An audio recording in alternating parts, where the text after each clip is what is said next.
কতবার ভেবেছিনু আপনা ভুলিয়া তোমার চরণে দিব হৃদয় খুলিয়া।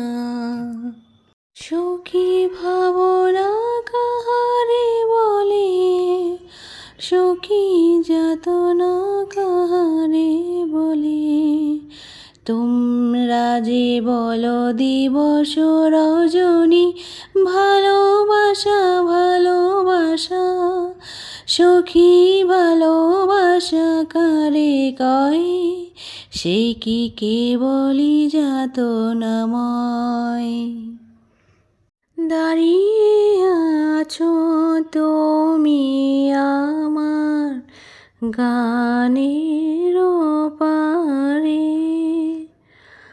দাঁড়িয়ে আছো তুমি আমার গানের পারে। আমার সুরগুলি পায় চরণ, আমি পাইনি তোমারে। দেখেছি রূপসাগরে মনের মানুষ কাঁচা সোনা, ও দেখেছি রূপসাগরে মনের মানুষ কাঁচা সোনা, তারে ধরি ধরি মনে করি ধরতে গেলাম আর পেলেম না। দেখেছি রূপসাগরে মনের মানুষ কাঁচা সোনা, এইটুকু ছোঁয়া লাগে,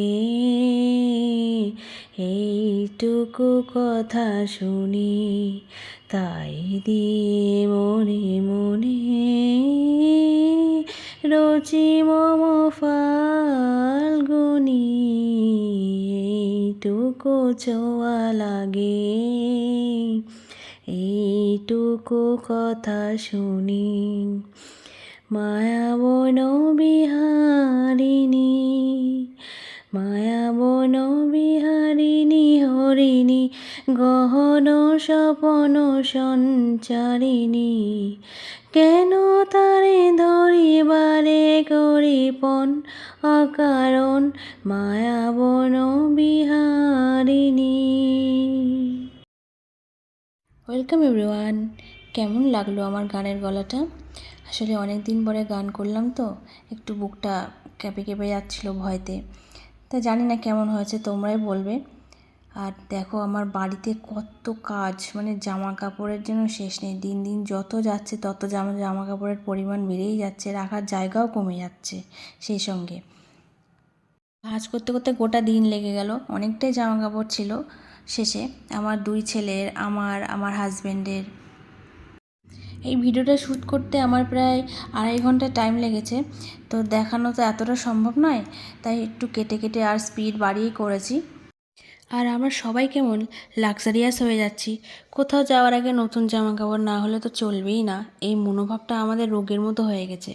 আগে সেই পুজোর সময় ছাড়া নতুন জামা কাপড় কেনাই তো হতো না, আর এখন কোনো অকেশন যাওয়ার আগেই ড্রেস চাই নতুন নতুন, না তো মনে হবে যেন স্ট্যাটাস মেনটেন হচ্ছে না। এই মনোভাবটা কি রাখাটা ভালো বলো তোমরাই? আর এটা আসলে সময়ের দোষ।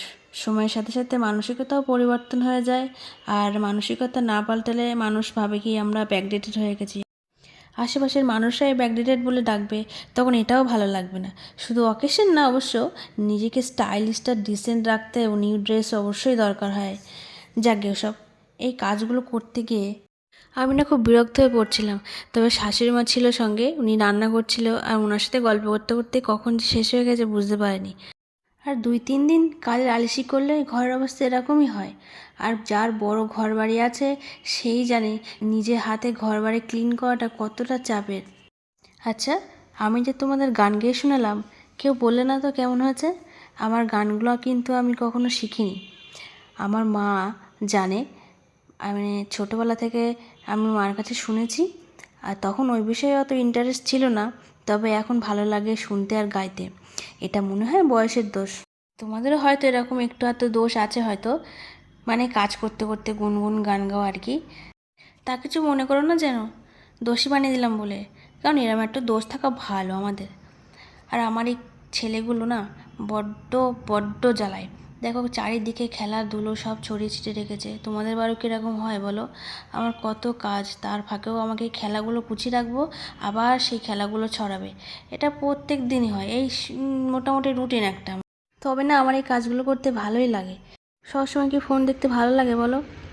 একটা সময় ছিল যখন আমি খুব বোর ফিল করতাম, মানে যখন আমার বড় ছেলে প্রথম স্কুল যেতে শুরু করলো, সব কাজ শেষ করার পরে বাড়িতে যেন মনে হতো কী করব, কতক্ষণ ধরে ধরে আর ফোন দেখা যায় বলো।